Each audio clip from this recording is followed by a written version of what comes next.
saya. Saya backgroundnya sebenarnya dari teknik ya, dari teknik, kemudian sempat bekerja di industri, mulai dari industri pembuatan keramik, kemudian radiator mobil ya, kemudian yang terakhir adalah pembuatan salah satu spare part untuk disuplai ke salah satu pabrikan motor ya, termasuk terbesar di Indonesia. Kemudian setelah itu baru saya berlanjut ke bidang jasa, yaitu menjadi auditor di salah satu lembaga sertifikasi di Indonesia. Nah, dari sana baru saya terjun menjadi konsultan dan trainer sampai saat ini. Nah, itu mungkin latar belakang saya. Kemudian nanti mungkin terkait dengan nomor HP maupun alamat email nanti akan di-share oleh Mas Malik ya. Barangkali mungkin nanti setelah pelaksana training ataupun nanti pada saat training ya, barangkali Bapak dan Ibu akan melakukan pertanyaan atau konsultasi mengenai penerapan ya. Seringkali memang ketika training itu pertanyaannya belum keluar ya, tapi begitu nanti pada saat penerapan baru terasa apa yang perlu ditanyakan. Jadi silakan nanti ya, nanti Mas Malik akan share terkait dengan nomor HP maupun alamat email saya. Itu mungkin biodata diri saya ya. Nah, saya pengen kenal dulu nih dengan Bapak dan Ibu semua. Boleh nanti saling memperkenalkan ya. Dimulai dari siapa dulu? Dari mana dulu nih? Kayaknya yang hadir duluan Pak Firman nih ya. Boleh Pak Firman dulu, silakan. Ya. Baik. Assalamualaikum warahmatullahi wabarakatuh. Iya, nama saya Firmanta Ginting Puka. Saya bekerja di perusahaan PT Trans Samudra Usaha Sejahtera yang bergerak di bidang oil and gas. Saya bekerja sekarang ditempatkan di daerah Kalimantan Timur, Sangat Muara, dan posisi saya sekarang di Kalimantan Timur. Kalimantan Timur ya. Saya asli dari Jakarta, Pak. Oh gitu. Iya. Sekarang di sana ya. Iya. Di kota apa? Di kota Sangat Muara, Pak. Kutai Kartanegara. Iya. Oh, maksudnya Kuta ya. Kutai Kartanegara, betul. Iya, saya alhamdulillah pernah beberapa kali ke sana ya. Tapi di kotanya dan di Penajam Pasir Utara ya. Oh, di seberang berarti. Penajam seberang laut. Itu iya. jadi ibu kota, Pak. Kota negara ya. Betul. Oke, berarti di Pak Firman 1 jam lebih awal ya waktunya ya? Betul, Pak. Jadi nanti saya mau izin setengah 11 waktu sana saya persiapan sholat Jumat. Oke, berarti 10 menit. Iya. Oke, siap. Nanti kita coba cari kesepakatan waktu ya dengan peserta yang lain. Dan oke. Di sisi ini teman saya juga ikut sama, khususnya juga dari sana. Iya, itu di Jakarta posisinya. Pak, khususnya di Jakarta. Iya, betul. Jadi sekian, terima kasih Pak. Iya, terima kasih Pak Firman. Iya. Lanjut mungkin yang disebut tadi Bu Susi ya. Baik Pak, terima kasih kesempatannya. Selamat pagi semuanya.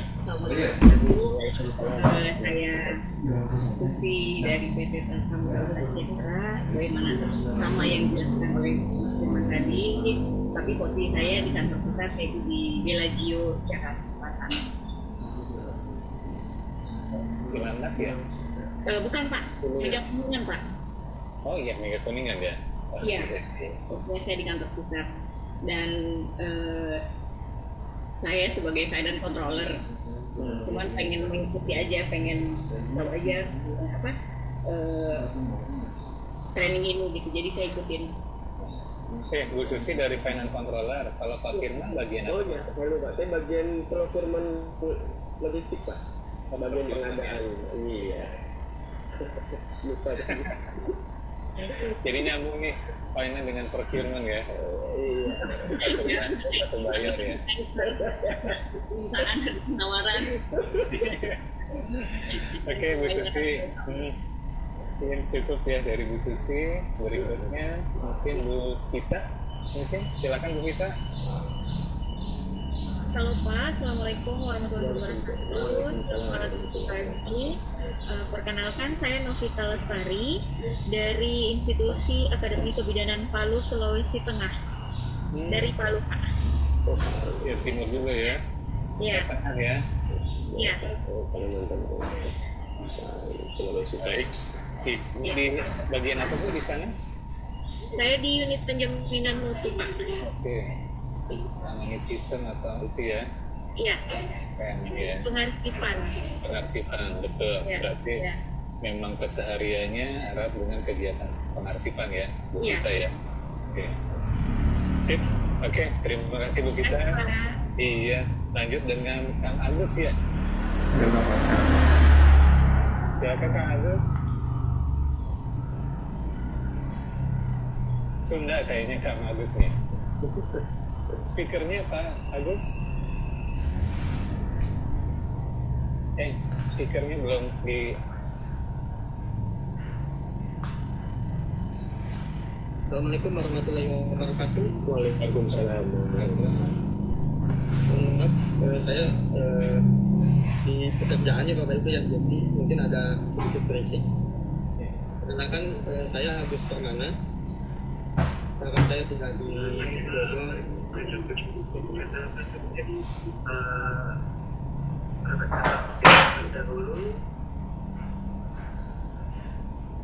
Orangnya nih kayaknya di Pondok Pak Agus ya. Ya, mohon maaf. Jadi saya sudah menikah dengan satu istri dan mau 2 anak. Bapak Ibu. Alhamdulillah ya. Alhamdulillah. Oke. Itu saja mungkin perkenalannya. Mungkin ada.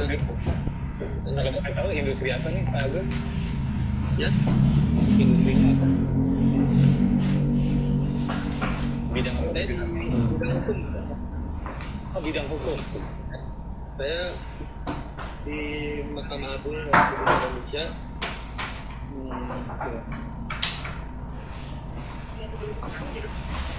Baik, Itu baik. saja mungkin. Ya. Terima kasih. Wabarakatuh. Waalaikumsalam warahmatullahi wabarakatuh. Waalaikumsalam warahmatullahi wabarakatuh. Iya, semua sudah memperkenalkan ya. Jadi mudah-mudahan minimal mungkin tahu namanya ya, sama asal dari tempatnya, lokasinya.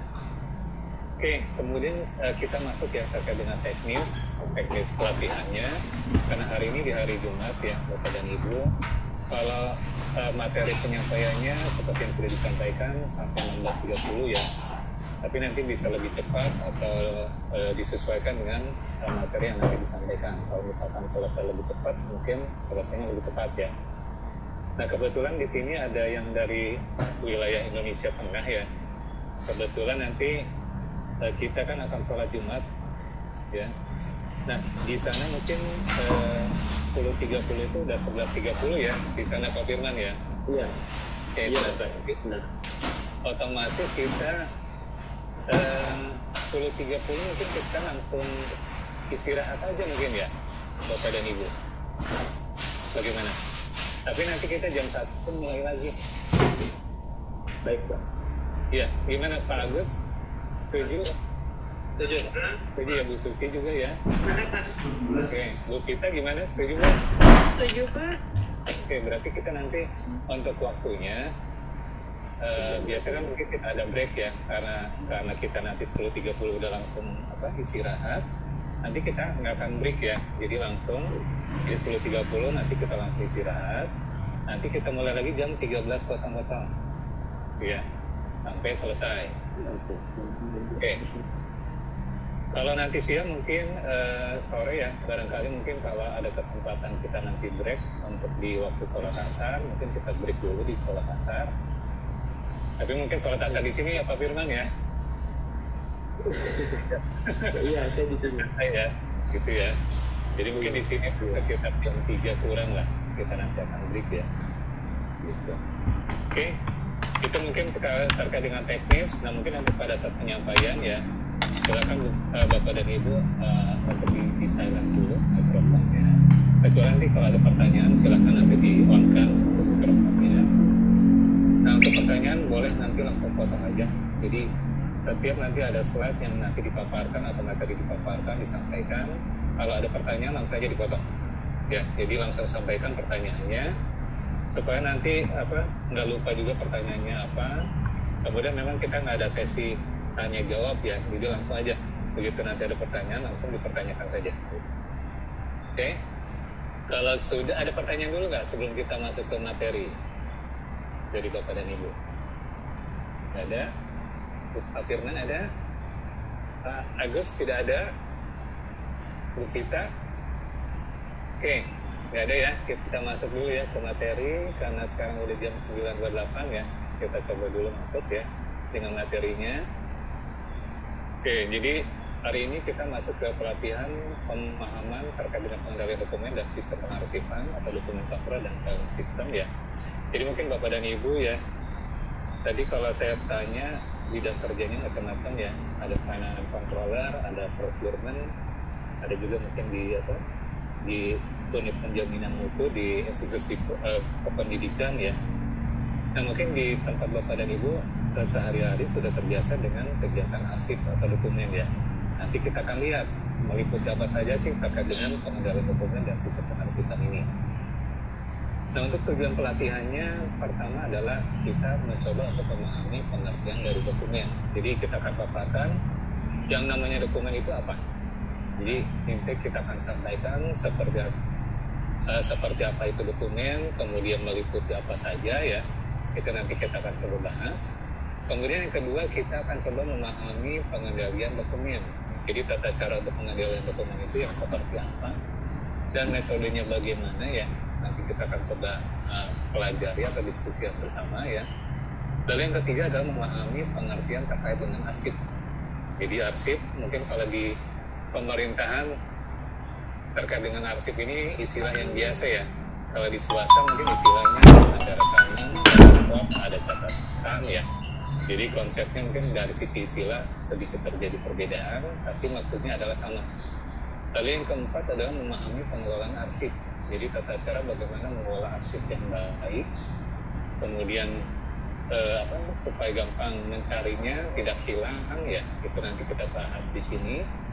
Lalu yang kelima adalah mengenal terkait dengan elektronik data manajemen sistem. Jadi sistem manajemen data secara elektronik.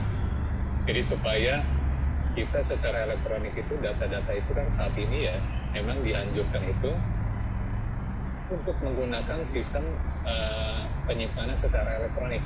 Di samping mungkin terkait dengan kita green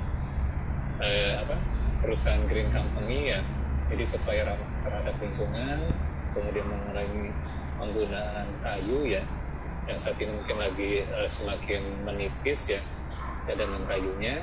Maka mungkin nanti ke depannya itu lebih disarankan menggunakan elektronik data manajemen sistem. Jadi semuanya disimpan atau berbentuk elektronik.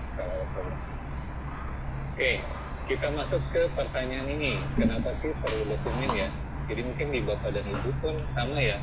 Kenapa kira-kira untuk melakukan satu aktivitas pekerjaan perlu ada yang namanya dokumen?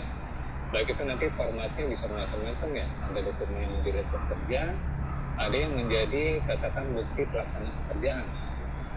Nah, di sini yang pertama adalah kenapa perlu dokumen adalah adanya persyaratan standar atau peraturan atau perjanjian itu bisa misalkan terkait dengan penerapan ISO. Jadi mungkin ada yang belum paham terkait dengan ISO ini. Jadi ISO ini adalah salah satu lembaga standar internasional ya berkedudukan di Geneva, Swiss. Jadi ISO ini menerbitkan standar-standar internasional. Contohnya adalah ISO 9001 terkait dengan sistem manajemen mutu, lalu ada lagi 14001 terkait dengan lingkungan dan lain sebagainya. Jadi ISO itu memang satu lembaga standar internasional. Produknya bisa berbentuk standar atau produk standar. Seperti yang tadi saya sebutkan, bisa juga mungkin kontrak kerja ya. Nah, adanya dokumen itu adalah kita menerapkan karena memang dipersyaratkan oleh standar tadi, baik dari standar ISO maupun dari kontrak kerja atau peraturan atau perjanjian. Itu adalah yang pertama. Lalu yang kedua adalah kebutuhan panduan kerja untuk menjamin konsistensi proses atau pekerjaan atau bisnis yang sistematis dalam pengelolaan organisasi. Jadi untuk menjalankan satu pekerjaan ya seringkali memang diharuskan untuk menjalankannya secara konsisten. Nah, untuk supaya konsisten, langkah-langkahnya memang sama, siapapun yang melaksanakannya, maka diperlukan dibuatnya namanya panduan kerja. Jadi ini adalah salah satu kenapa perlu dokumen.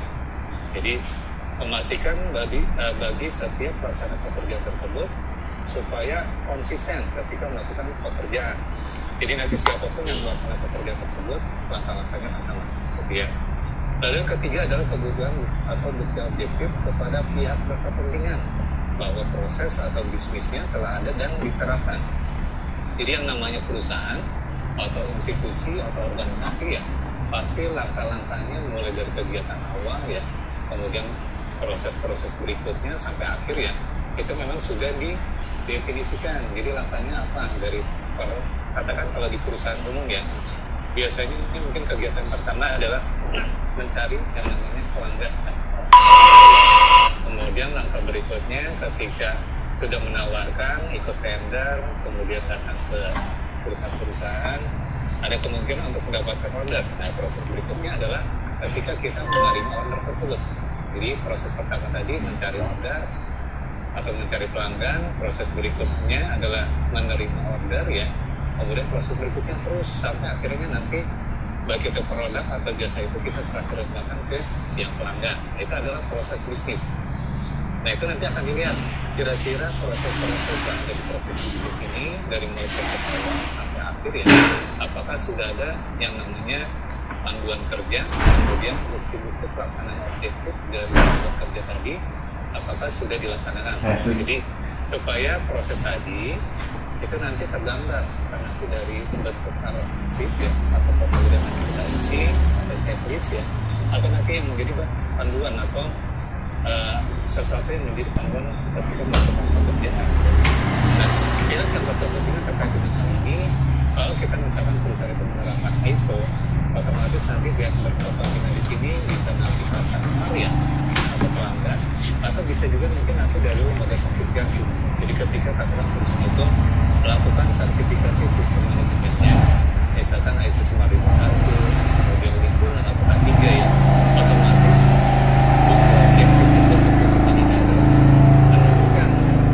kepada pihak berkepentingan tadi bahwa perusahaan atau organisasi itu sudah memiliki dokumentasi tadi, mulai dari panduan kerja dan bukti-bukti penerapannya. Gitu ya. Lalu yang keempat adalah adanya evaluasi dan monitoring dalam implementasi kinerja yang membutuhkan dokumen pedoman. Jadi yang namanya kita melakukan evaluasi dan monitoring itu kan harus ada dulu. Jadi tata cara melakukan evaluasi dan pemantauan itu semua sudah dituangkan di dalam dokumen pedoman ini.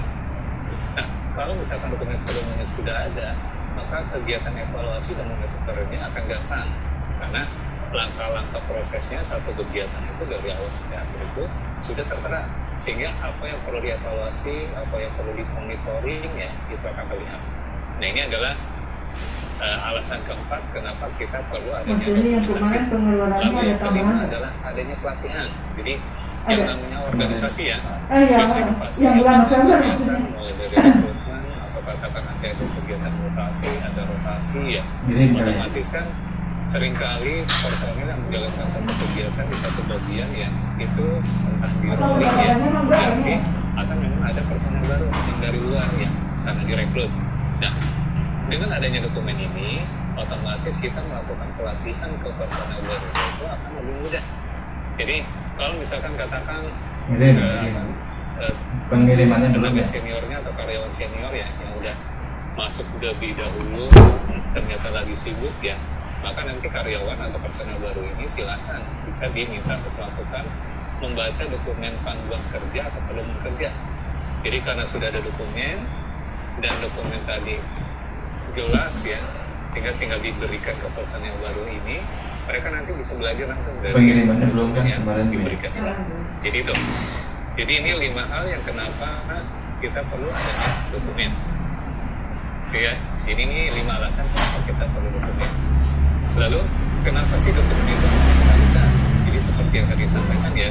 Jadi kita tidak hanya membuat dokumen, tapi nanti ketika dokumen itu sudah ada, itu harus dikendalikan. Nah, yang pertama kenapa dokumen itu harus dikendalikan? Jadi yang pertama adalah untuk melakukan tracking bukti hasil kerja. Jadi untuk melakukan bukan jejakan. Jadi kalau misalkan setiap hari ada kegiatan pekerjaan ya, otomatis harus ada bukti bahwa pekerjaan itu dilakukan. Nah, buktinya itu misalkan seringkali mungkin pelaksana proses atau operator atau pelaksana kegiatan tersebut ya mereka mengisi entah itu exit checklist, kemudian laporan ya, itu supaya ini terjadi tracking bukti hasil kerja. Jadi ada buktinya bahwa seseorang itu melakukan pekerjaan atau proses itu dilaksanakan. Jadi supaya tidak kehilangan jejak apa yang terjadi pada dokumen atau proyek atau dokumen. Jadi semuanya ada hasil kerjanya. Lalu yang kedua adalah untuk mengambil informasi yang benar lebih cepat. Jadi maksudnya adalah ketika kita sudah ada dokumen ya, kemudian dokumen ini nanti akan mudah ya untuk mengambil informasi yang benar dan lebih cepat ya. Karena mungkin nanti kita dari formulir atau sesuai hasil laporan ya, kita selalu akan sudah ada misalkan terkait dengan tanggal pelaksanaan kegiatan ya. Jadi supaya nanti teridentifikasi ini tanggal berapa, kemudian katakan SIP berapa, misalkan kalau ada kegiatan SIP, kemudian prosesnya siapa ya, kita makin jelas. Dan yang ketiga adalah menggunakan informasi terbaru. Jadi karena ada dokumen, maka nanti di proses berikutnya adalah kita mendapatkan informasi. Jadi setiap katakan proses yang kemarin ya, maka dari hasil kegiatan yang dilaksanakan kemarin, maka hari ini kita mendapatkan informasi terbaru. Jadi kira-kira entah katakan terkait dengan kegiatan produksi, kegiatan pelayanan ya, apa yang perlu diperbaiki, apa yang perlu direncanakan, apa yang perlu disempurnakan ya, itu kita dapatkan dari hasil dokumen ini. Lalu yang keempat adalah adanya standar atau persyaratan sistem dunia, misalkan Semadum 1 terkait dengan mutu, lalu 14.001 terkait dengan lingkungan, kemudian 45.001 terkait dengan K3 ya, yang mensyaratkan adanya kegiatan pengendalian dokumen. Jadi semua standar ISO ini ya rata-rata itu mempersyaratkan pengendalian dokumen. Contohnya adalah supaya dokumen itu terjaga baik dari sisi integritasnya. Integritas di sini adalah jadi dokumen itu memang jelas pembuatnya itu pembuat yang memang berhak untuk melakukan pembuatan dokumen. Kemudian dari sisi isinya pun memang sudah sesuai. Jadi seringkali mungkin kalau versinya katakan setiap orang bisa buat ya, nanti versi punya siapa yang dipegang. Ini nanti akan dilihat siapa yang berhak membuat dokumen, siapa yang berhak untuk melakukan editing atau perubahan atau revisi ya. Kemudian siapa yang berhak melakukan katakan perubahan bila mana nanti katakan setelah terjadi ada pemasukan baru, ada informasi baru ya, ternyata dokumen itu harus disesuaikan ya, maka akan jelas siapa yang berhak untuk melakukan perubahan atau penyesuaian. Jadi ini kenapa 4 alasan dokumen itu harus dikenalkan. Jadi semua dokumen itu sebaiknya nanti dikenalkan, walaupun katakan ya saat ini misalkan organisasi kita belum menerapkan sistem manajemen standar internasional ISO misalnya ya. Yang namanya pengendalian itu memang harus dilakukan. Dengan melakukan pengendalian tadi kita memberikan hak siapa yang berhak merubah ya, siapa yang berhak membuat, kemudian siapa yang berhak diberikan ya informasi tersebut tadi ya terkait dengan dokumentasi ini, itu nanti akan jelas.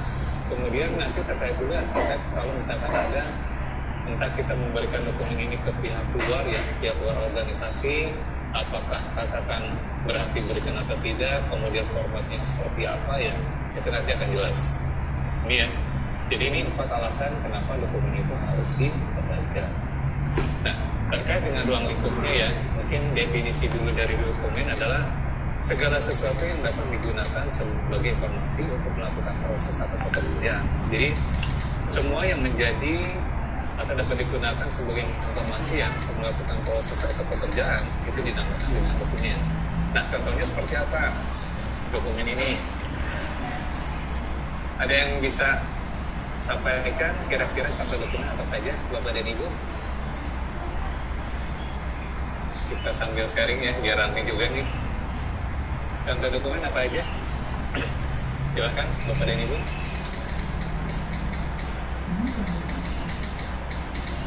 Boleh tahu mungkin format dokumen di tempat Bapak dan Ibu namanya apa saja? Nanti kita coba sharing ya.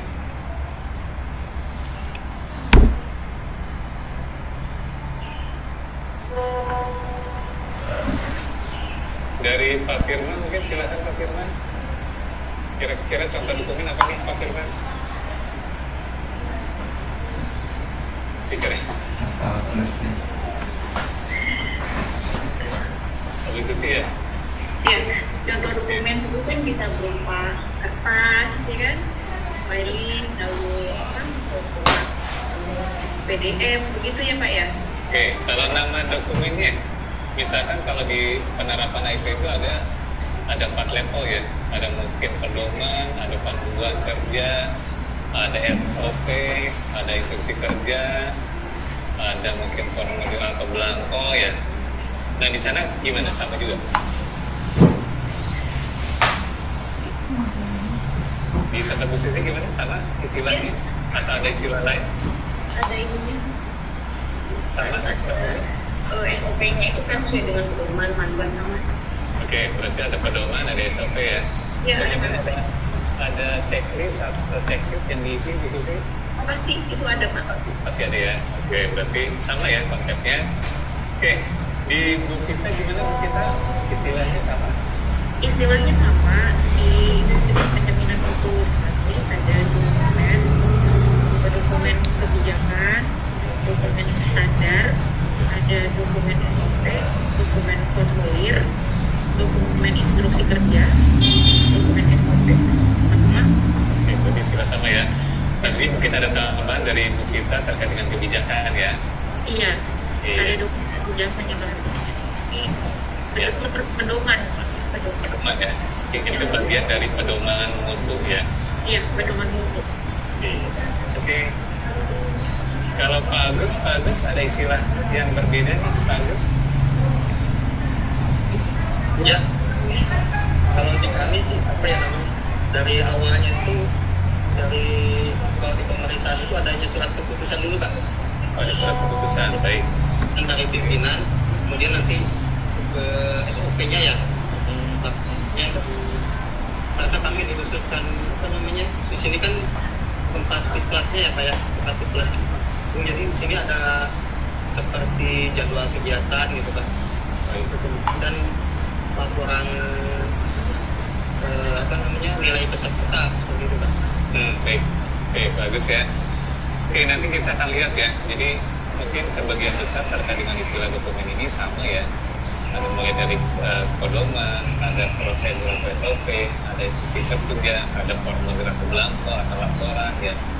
Jadi mungkin secara istilah sama, tapi nanti kita akan lihat memang ini dari sisi hierarki dokumentasi itu dalam standar ISO pun tidak ada, dan mungkin di luaran pun ya itu terkait dengan hierarki dokumentasi ini satu konvensi ya. Jadi semacam perjanjian, sama-sama tahu ya bahwa leveling dokumentasi ini ada seperti ini. Nanti di slide berikutnya kita akan lihat ya kepada Ibu ya. Oke, ini saya lanjutkan dulu dengan materinya. Nanti terkait dengan leveling dokumentasi kita akan lihat. Nah, terkait dengan ruang lingkup dokumentasi di sini, mulai dari kegiatan, mulai dari membuat ya, atau creating atau membuat, dan edit atau updating. Jadi kalau nanti katakan yang namanya kita membuat dokumentasi ini kan bukan berarti kita sekali buat untuk selamanya. Enggak ya. Jadi kita mengikuti ketika terjadi perkembangan informasi, perkembangan teknologi ya. Kemudian mungkin terkait dengan penggunaan ya, ternyata perlu diedit, direvisi atau disesuaikan, maka ruang lingkup dari dokumentasi ini tadi mulai dari kita buat, kemudian kita terapkan, sampai nanti ketika dibutuhkan untuk dilakukan revisi atau updating. Ini ruang lingkup dari kegiatan penggunaan di sini.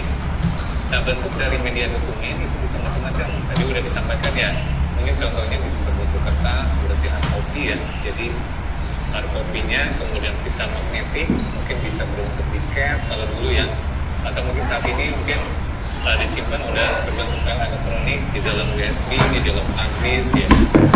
Mungkin ada juga mungkin yang disimpan di cloud, di awan ya, dan lain sebagainya itu. Jadi media dokumentasi bentuknya nanti bisa macam-macam. Nah, nanti bisa kita magnetik, bisa elektronik, termasuk foto semua ya, foto, kemudian video ya, itu masuk ke dalam dokumen juga. Jadi yang dimaksud dalam dokumen ini nanti ternyata luas ya. Jadi tidak hanya berbentuk yang seperti kertas fisik seperti ini, tapi nanti yang berbentuk file elektronik, kemudian berbentuk kita magnetik itu termasuk ke dalam dokumen. Ya.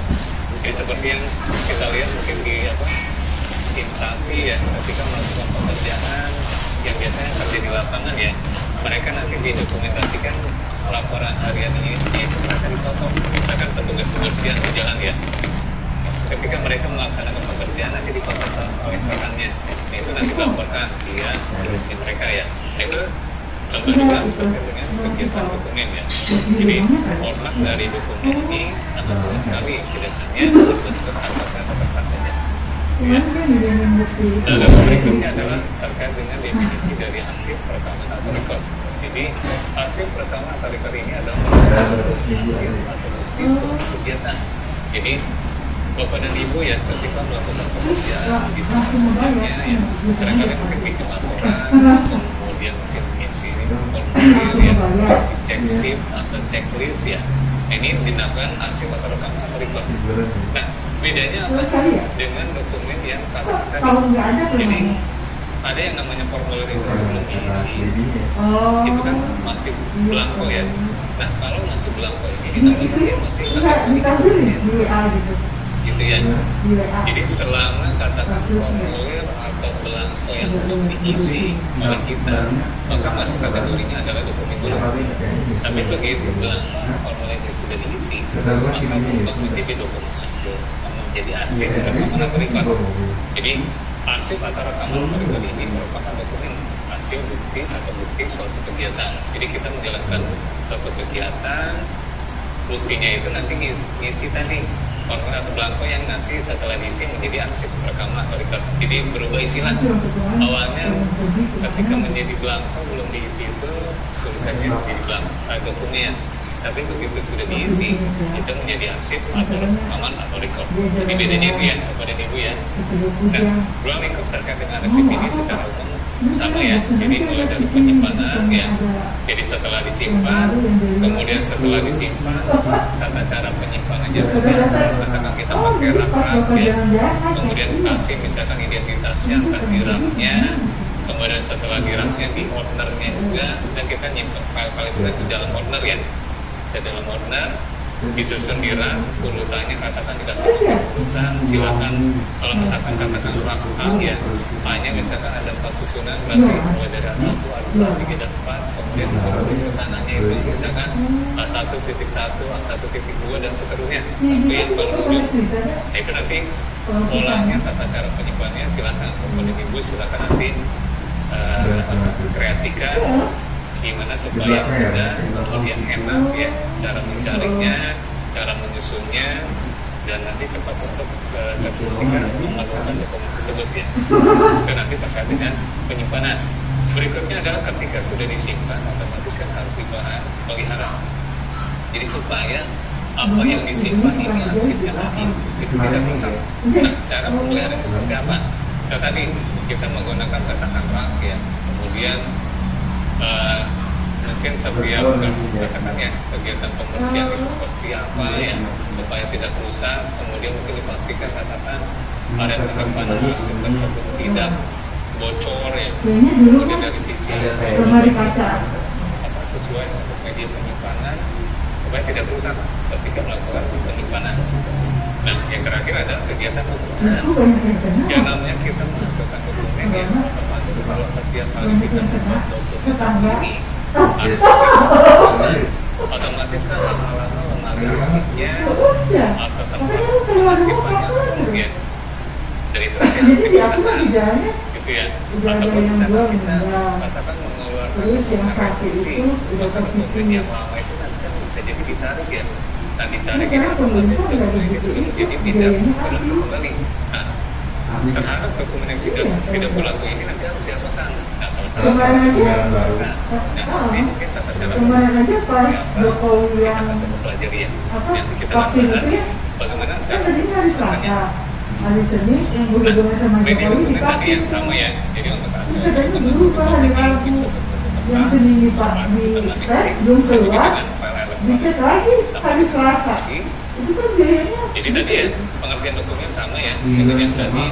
Jadi sesuatu yang memberikan informasi untuk melakukan proses sistem atau pekerjaan itu. Jadi ini ya terkait dengan dokumen di sini dan menjadi referensi untuk melakukan satu pekerjaan gitu ya atau pelaksanaan proses ini pengertian dari dokumen. Nah, tadi sudah saya sampaikan ya Jadi rekaman atau arsip itu informasi yang terindikasi dari suatu proses. Jadi ketika melaksanakan suatu pekerjaan, proses pekerjaan ya kita nulis checklist, laporan, checklist ya, itu menjadi kegiatan sudah kita jalankan. Nah ini contohnya, ketika masih berbentuk kosong ya, atau menjadi satu proses kerja atau proses kerja yang kita namanya dokumen. Nah belangko yang belum diisi, formulir itu namanya masuk kategori dokumen. Nah ketika sudah menjalankan dokumen di sini kan tadi ada menjadi acuan menjalankan satu proses ya. Baru kita nanti dengan acuan dari dokumen ini kita jalankan proses aktivitasnya. Urutannya sesuai dengan dokumen tadi, biasa dari proses itu ya.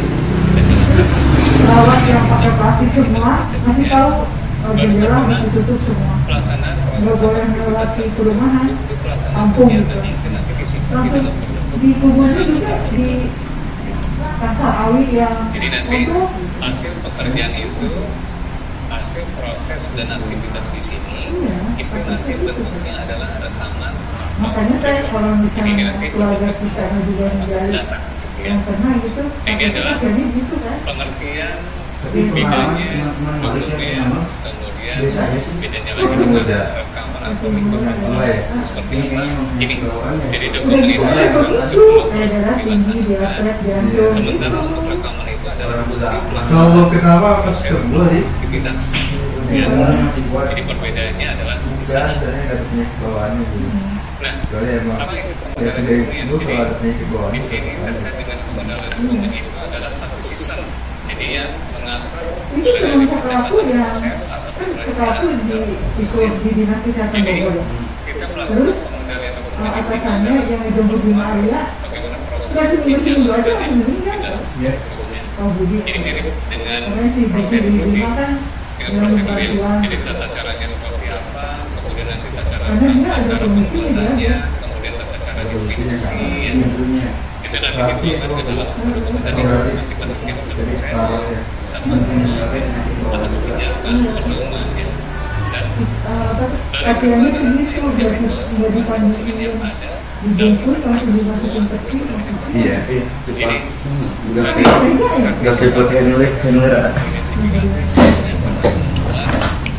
bisa handler. satu proses A. Karena mungkin proses A ini keterlibatan beberapa bagian atau departemen yang terlibat di sini ada beberapa misalnya. Pendapatan tidak perubahan. Verifikasi siapa yang boleh membuat, kemudian cara approvalnya ya nanti akan bingung terlalu banyak. Katakan nanti bagian A yang ikut di dalam proses tersebut bikin proses itu sendiri ya. Kemudian yang pun pada dia terlibat di proses ini dia bikin sendiri. Nah, dikhawatirkan nanti tidak jelas karena mungkin atau bertabrakan lah kira-kira nanti penangguhan proses ini sebenarnya di bagian A atau bagian B ya. Nah, dengan adanya kata-kata panggilan tadi disepakati ya kira-kira prosesnya bagaimana ketika ada satu proses yang dikerjakan oleh beberapa bagian. Jadi supaya nanti ketika menghasilkan satu produk dari prosedur atau dokumen di sini kan nanti jelas sudah sesuai dengan pembagian kerja yang sudah dituangkan mulai dari mulai pekerjaan atau job description, kemudian tugas dan tanggung jawab dan kewenangan dari masing-masing bagian ya. Jadi supaya jelas. Jadi siapa nanti harus membuat itu akan jelas. Ya. Nah, di sini mulai dari persiapan ya. Awal kita melakukan katakan mau bikin satu prosedur ya atau dokumen ya. Persiapannya seperti apa? Katakan kita misalkan dibentuk tim, misalkan dari satu proses yang terlibat katakan ada dua bagian ya, kan dua bagian ini ketemu. Kemudian nanti membahas kira-kira urutan proses yang benar itu apa saja yang perlu dipersiapkan. Nah nanti dibahas dengan kita nih. Lalu setelah dibahas disiapkan dalam peninjauan. Biasanya kita nanti observasi ke lapangan, kemudian nanti kita saling sharing ya. Kira-kira urutan kerja yang benar itu yang seperti apa? Yang konsisten ya, yang menghasilkan katakan output yang baik. Karena disepakati, lalu setelah itu dilakukan peninjauan. Jadi dokumen tadi yang sudah dibuat ditinjau. Kira-kira apa yang sudah dituangkan di dalam dokumen ini kemudian dijalankan ya hasilnya sesuai atau tidak? Ya. Nah kalau sudah sesuai, baru nanti masuk ke proses persetujuan Jadi dokumentasi tadi mulai yang membuat siapa, kemudian yang mengetahui siapa, yang membuat siapa, nanti akan bertanda misalnya. Terus setelah itu rilis atau dilepas ya, kemudian distribusikan ke dokumentasi. Jadi siapa yang nanti berhak menerima dokumentasi, kita nanti sudah dimintakan ini yang boleh menyimpan bagian A, bagian B dan seterusnya. Kemudian di sini juga ditetapkan hak aksesnya. Siapa yang boleh membaca dokumentasi atau misalkan berbentuk file elektronik ya. File elektronik katakan yang boleh baca bagian apa saja, yang boleh mengedit bagian apa saja ya. Memang nanti sudah diatur. Ini terkait dengan hak aksesnya. Lalu berikutnya adalah tata penyimpanan. Jadi tata cara penyimpanan seperti yang tadi kita bahas ya. Misalnya itu kita sudah sampaikan. Jadi tata cara penyimpanan itu seperti apa. Lalu berikutnya adalah tata keamanan. Misalnya di sini ya terkait dengan dokumen tadi ada hal yang sifatnya perlu diamankan oleh organisasi atau perusahaan. Misalkan kita terkait dengan data pelanggan, kemudian mungkin dari data transaksi yang harus diamankan ya. Tapi terkait dengan pengendalian dokumen ini nanti akan masuk ke ini tadi akan terlihat